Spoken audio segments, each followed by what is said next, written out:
Hey folks, Reloading Bench back with you again. So I recently talked to you about some 223 kinetic bullet pulling.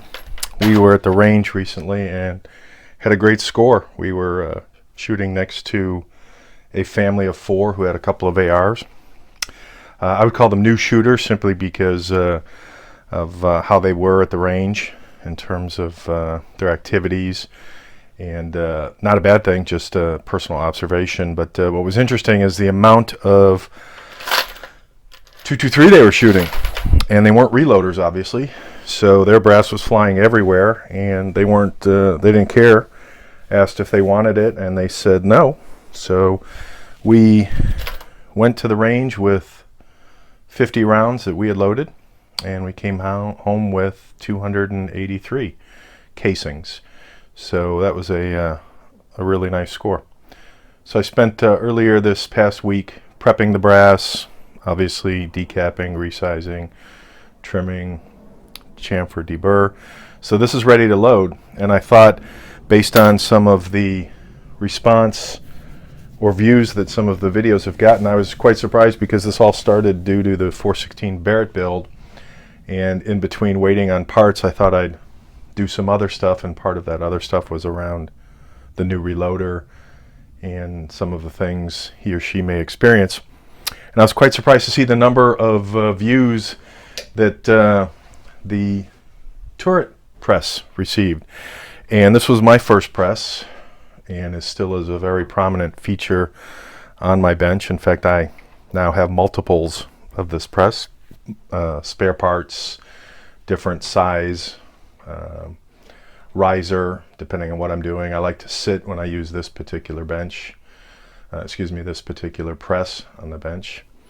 And I like to stand with the other Lee Classic that I have on the red riser. And I use that for tasks such as resizing, decapping, swaging, trimming, chamfer, deburr. Well, not so much trimming because I do that with the world's finest trimmer, but depending on what I'm trying to do with the brass, I do like standing for certain tasks, different type of leverage on the handle and the ram. But in terms of reloading for comfort, I've got this on the bench with a little bit of a riser, and I did this just for comfort's sake years ago, and it's set to my height, and when I sit I like to reload on this. So what I'm going to do, since I do have this brass to go through, I'll probably store some of it and then reload some of it on this particular press. So I'll walk through a session or a number of videos on what I do to load for 223, because you've seen all of the previous videos on using the 223 as an example for brass prep, because it's the most extensive rifle brass, and that's the most common that we shoot. So I will do a set of videos, or at least I plan to do a set of videos on the Lee turret and the things I do with the turret, and what makes it comfortable and keeps me coming back to it. I think this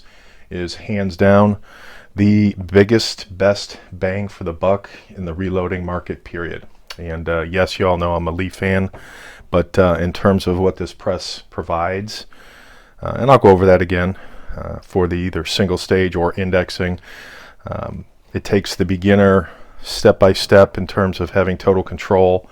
The indexing gets you into pseudo progressive reloading, and is a great primer to stepping up to a progressive press if you so desire. And there are certain things that I do on a progressive, and there are things that I do on the turret or the single stage, and I think this LCT is a great middle of the spectrum in terms of what it offers.